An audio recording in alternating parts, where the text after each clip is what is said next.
Salam sejahtera, terima kasih kerana bersama dengan saya di Nazilin Unity Channel. Percayalah bahwa kerajaan yang ada sekarang ini adalah kerajaan yang terbaik buat masa ini. Apapun yang dikatakan oleh pembangkang, semuanya itu hanyalah semata-mata untuk mau meraih sokongan anda. Ini adalah 14 berita terbaik ekonomi madani sepanjang bulan ini. Kalau anda pernah dengar dikata bahawa kononnya kerajaan sekarang ini kerajaan yang tidak mempunyai apa-apa, semuanya itu bohong belaka. Bayangkan untuk bulan ini sahaja, ini 14 berita terbaik berkait ekonomi kerajaan madani. Pertama, ringgit terus menguku, iaitu RM4.16 per US dollar waktu ini, selepas Bank Negara Malaysia mengekalkan OPR pada 3%. Ini berpotensi mengurangkan jurang kadar faedah antara Amerika Syarikat dan Malaysia sekiranya FED menurunkan kadar faedah bulan ini. Nombor 2, Reserve Bank Negara Malaysia meningkat kepada US dollar 117.6 bilion untuk bulan keempat berturut-turut, menandakan pertumbuhan dalam ekspor bersih dan aliran masuk modal asing. Nombor 3, inflasi negara terkawal. Yang ini paling seronok, kerana pembangkang seringkali kata inflasi tidak terkawal, tapi rupa-rupanya yang benar ialah inflasi di negara kita buat masa ini adalah terkawal. Pada bulan Ogos menurun kepada 1.9%, membuktikan rasionalisasi subsidi diesel tidak memberi kesan serius pada inflasi serta kejayaan strategi kerajaan. Nombor 4, Malaysia kini semakin diminati pelabur asing. Selama 6 minggu berturut-turut, pelabur asing terus menjadi pembeli bersih dalam pasaran saham Malaysia, disokong oleh prestasi ekspor negara yang semakin memberangsangkan. Nombor 5, nilai dagangan Malaysia meningkat kepada 18.6% pada bulan Ogos, tertinggi dalam tempoh 22 bulan. Nombor 6, aliran masuk pelabur asing Bursa Malaysia mencatat aliran masuk bersih pelabur asing sebanyak 798.3 juta ringgit Malaysia untuk minggu keempat berturut-turut, meskipun pasaran serantau tidak menentu. Nombor 7, penyeludupan diesel berjaya dikekang di Kelantan kini menurun sebanyak 95%, kata KPDN. Wah, yang ini paling bagus. Dengan adanya penyasaran diesel, subsidi diesel bersasar, maka akhirnya penyeludupan diesel berjaya dikurangkan sehingga 95%. Itulah strategi yang terbaik. Nombor 8, pelaburan asing terus meningkat dengan jumlah yang diluluskan setakat separuh pertama tahun 2024 ialah 160 bilion ringgit Malaysia, meningkat 18% berbanding tempoh yang sama pada tahun 2023. Nombor 9, tertinggi dalam 8 tahun, pembelian bersih pelabur asing mencapai 1.5 bilion ringgit Malaysia di pasaran saham minggu awal September dan akhir Oktober. Nombor 10, status negara berpendapatan tinggi Malaysia semakin hampir mencapai status negara berpendapatan tinggi, kata menurut OECD.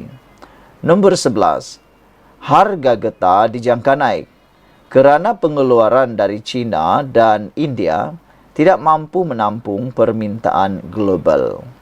Nombor 12, prestasi ringgit cemerlang sepanjang Julai tahun 2024 meningkat sebanyak 2,5% berbanding US dollar, manakala mata wang Singapura dollar, baht dan rupiah hanya naik purata 1% sahaja. Nombor 13.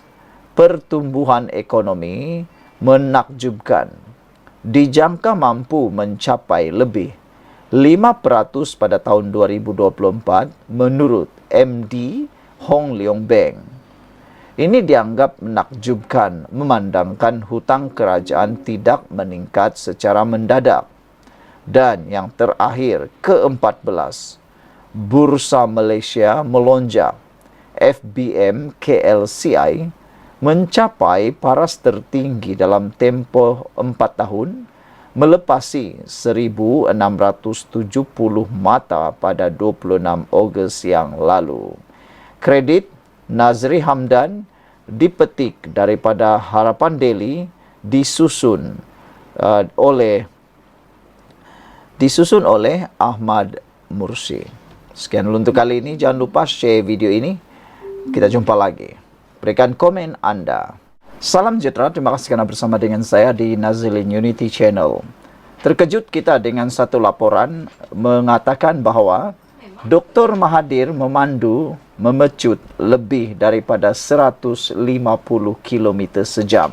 Wah, apa jadi sehingga Tun Mahathir memandu lebih daripada 150 km sejam walaupun hampir 100 tahun umurnya.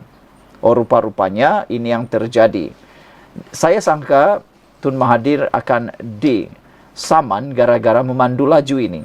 Rupa-rupanya apa yang berlaku, Dr. Mahathir Mohamad 2 bulan selepas hari jadi ke-99, Mahathir Mohamad masih mampu memandu laju sehingga lebih 154 km sejam. Rakaman itu dikongsi di media sosial bekas Perdana Menteri itu yang menguji litar lumba litar antarabangsa Sepang SIC. Mahathir yang ditemani pengerusi bukan eksekutif SIC Mohamed Azman Yahya memandu Audi Q5 SUV. Terdahulu Azman bertanya Mahathir kenapa dulu dia terfikir membina litar itu. Saudara-saudara sekalian, agak-agak apa jawapan Tun Mahathir Mohamad dalam soalan mengapa Tun Mahathir Mohamad atau kenapa dulu dia tiba-tiba terfikir membina litar lumba itu? Agak-agak apa jawapan Tun Mahathir? Ramai yang menjangka jawapan mungkin adalah kerana litar lumba ini mampu menjana pendapatan. Selain daripada itu, boleh menaikkan nama negara Malaysia di persada dunia. Ialah, manakan tidak negara Malaysia mempunyai litar lumba Sepang ini membuatkan seluruh dunia berkampung berlumba dan seluruh dunia menonton perlumbaan Formula 1 di litar lumba ini. Kita berharap usia Tun Mahathir Mohamad dipanjangkan lagi, bahkan diberikan kesihatan yang terus berpanjangan. Namun demikian, apa yang diharapkan oleh netizen ialah Tun Mahathir segeralah berhenti daripada politik, berehat sepenuhnya daripada politik, bersara sepenuhnya daripada politik dan tidak lagi mencampuri urusan-urusan pentadbiran negara, bahkan pentadbiran dunia. Kata mereka, meskipun Tun Mahathir Mohamad masih boleh memandu 150 km sejam, itu bukan bermakna Tun Mahathir Mohamad masih mempunyai kekuatan untuk terus mencampuri urusan negara. Mereka berharap Tun Mahathir Mohamad segeralah berehat dan meluangkan masa sepenuhnya untuk kerja-kerja amal. Baru-baru ini kita juga masih dikejutkan dengan pelaksanaan SG4 oleh 4 buah negeri yang dipimpin oleh PAS, yang mana penasihat utama kepada SG4 itu ialah Tun Mahathir Mohamad. Ramai yang menasihati Tun Mahathir Mohamad supaya berehatlah daripada dunia politik ini. Kata mereka, sudah cukup Tun Mahathir Mohamad menyumbangkan, mencurahkan tenaga, ilmu, bahkan pengorbanannya untuk Malaysia. Berilah peluang kepada orang lain untuk memimpin negara ini. Kerana ada juga yang mengatakan zaman Tun Mahathir Mohamad sudah pun berlalu. Usia Mahathir Mohamad meskipun sudah hampir 100 tahun, walaupun masih boleh memecut, memandu lebih 150 km sejam, netizen memberikan nasihat supaya Tun Mahathir ingatlah selalu untuk lebih berehat. Sekian dulu untuk kali ini. Jangan lupa tinggalkan komen anda, tekan butang subscribe. Jumpa lagi. Salam sejahtera, terima kasih kerana bersama dengan saya di Nazilin Unity Channel. Isu hangat hari ini ialah, kalau ketagih sangat, bubarlah DUN Kelantan. Wow! Beranikah PAS bubar DUN Kelantan, Dewan Undangan Negeri Kelantan dalam masa yang terdekat, kalau betul-betul sudah ketagih sangat? Pemimpin UMNO membidas Ketua Penerangan Bersatu Razali Idris kerana terus menggesa Perdana Menteri Anwar Ibrahim membubarkan Parlimen. Inilah yang dikatakan tindakan paling tidak bertanggungjawab. Negara sekarang dalam arah ataupun aliran yang sangat baik menuju kepada pemulihan. Bahkan negara sekarang berada dalam ambang yang paling maju sejak pasca COVID-19. Bahkan nilai mata wang ringgit Malaysia sekarang jauh lebih baik berbanding hari-hari yang dahulu. Ini menunjukkan negara kita sedang dalam keadaan pemulihan dipimpin oleh Kerajaan Perpaduan Kerajaan Madani yang mana dianggotai oleh Pakatan Harapan Barisan Nasional GPS dan GRS dipimpin oleh Anwar Ibrahim. Namun demikian, tindakan Ketua Penerangan Bersatu Razali Idris terus-menerus menggesa Perdana Menteri Anwar Ibrahim membubarkan Parlimen adalah tindakan yang paling sembrono. Bukan saja tidak memikirkan tentang masa depan Malaysia, hanya memikirkan kuasa, kata netizen. Bayangkan, kerajaan baru berusia 2 tahun setengah, tapi sudah nak bubar Parlimen. Apa punya manusia macam ini, kata netizen.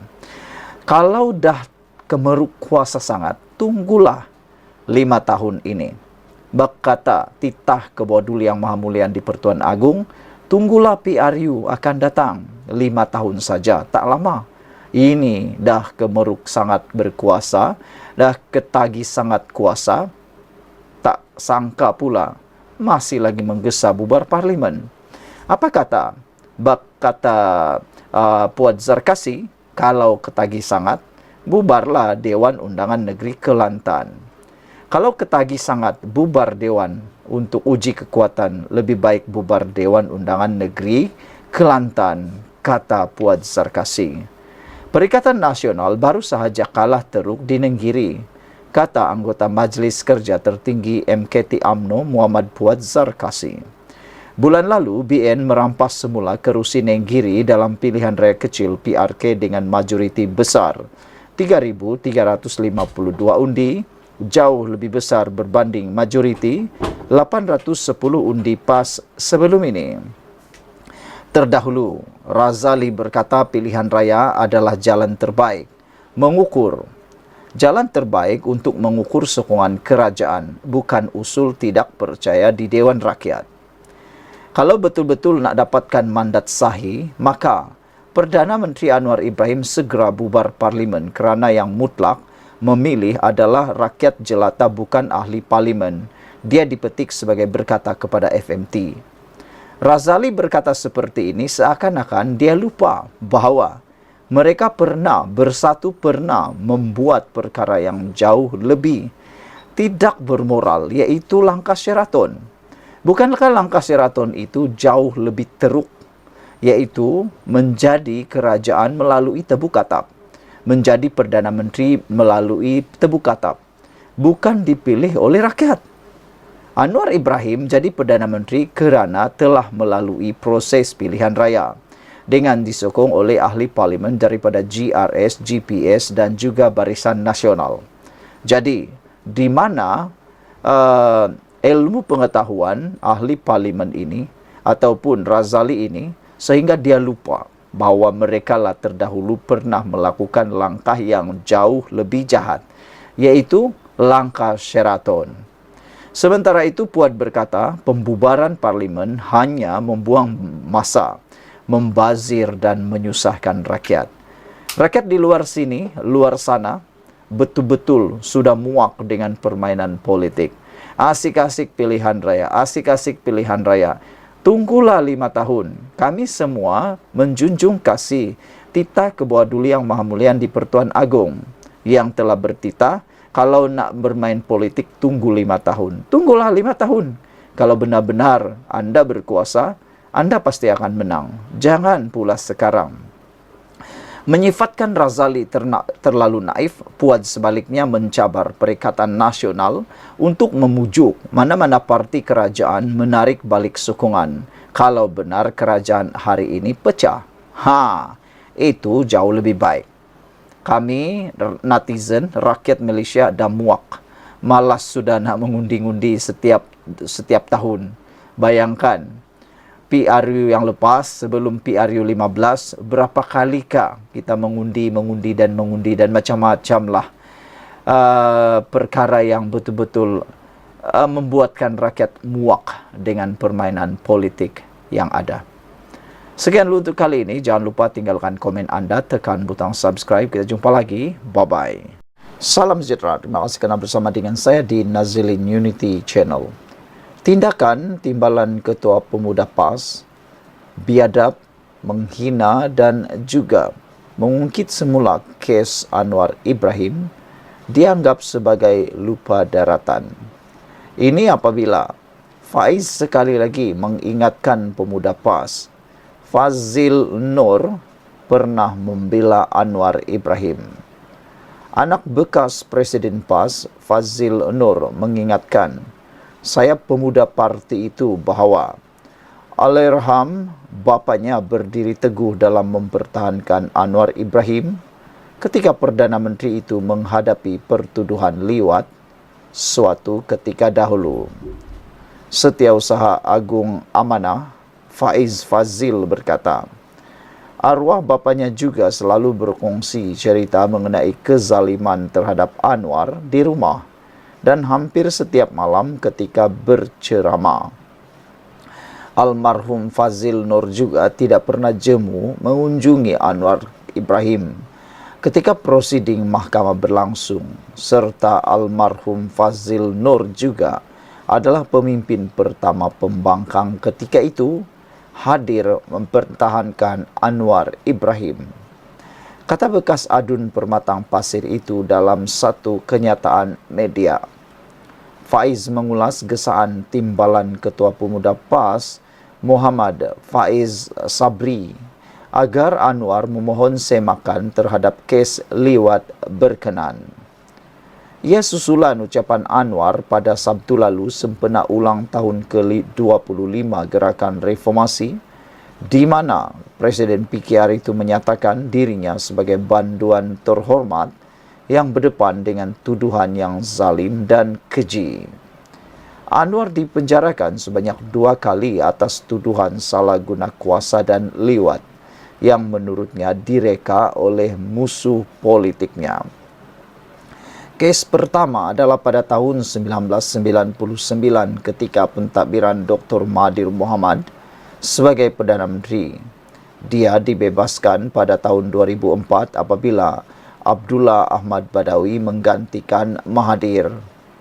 Penubuhan Barisan Alternatif, Faiz mengingatkan Pemuda PAS bahawa bapaknya pada tahun 1999 telah membantu gerakan bernama Gerak untuk menggerakkan sokongan rakyat bagi membela Anwar. Menubuhkan gerak adalah langkah pertama almarhum Fazil Nur menggerakkan gerakan rakyat membela Anwar Ibrahim yang kemudiannya menjadikan PAS mula diterima rakyat pelbagai lapisan sehingga menjadi parti politik yang kuat dan menang 27 kerusi parlimen dalam PRU 1999. Katanya, merujuk barisan alternatif yang disertai PKR, DAP, PAS dan Parti Rakyat Malaysia PRM. Adakah pemuda PAS bersedia menyangkal fakta sejarah ini? Soal Faiz hari ini. Pada 2015, Anwar disabitkan sekali lagi atas tuduhan liwat ketika pentadbiran Najib Razak. Faiz yang juga seorang pengguam mengingatkan pemuda PAS bahawa Anwar telah dibebaskan dalam kes liwat pertama tanpa sebarang sabitan oleh Mahkamah Persekutuan. Manakala bagi kes kedua, katanya, pengampunan penuh diraja telah diberikan yang menjadikan semua rekod sabitan kes kedua dibersihkan. Oleh itu, saranan Timbalan Ketua Pemuda PAS Saudara Muhammad Hafiz Sobri bahawa Anwar Ibrahim perlu memohon semakan semula kes adalah tidak berasas dan menunjukkan pemuda PAS buta undang-undang. Ini adalah kerana tiada sabitan kes yang ada untuk disemak semula. Sebaliknya, yang perlu disemak adalah pemikiran pemimpin PAS yang tidak habis-habis, mengungkit kisah lama yang tiada lagi rekod jenayah seolah-olah PAS ketandusan idea sebagai pembangkang tegasnya lagi. Faiz juga berkata ketika pemimpin lama PAS masuk presidennya, Abdul Hadi Awang mempertahankan Anwar, pelbagai nas dan dalil dikemukakan bagi mengukuhkan hujah kezaliman tersebut. Namun, kini PAS seperti biasa mencari fatwa baru pula dengan mengubah fatwa lama. Itulah sikap PAS yang mahir menggunakan fatwa demi keuntungan politik. PAS kini tidak lagi mempunyai prinsip seperti mana sikap pemimpin PAS terdahulu, dakwa Faiz. Dalam ucapannya semasa perhimpunan kira-kira 20,000 penyokong di Arena Aziata, Anwar menamakan Fazil, bekas Mursidul Ampas Al-Irham Nik Abdul Aziz Nikmat, serta bekas Imam Besar Masjid Negara Taib Azamuddin Muhammad Taib sebagai antara yang membelanya. Sekian untuk kali ini. Jangan lupa tinggalkan komen anda, tekan butang subscribe. Jumpa lagi.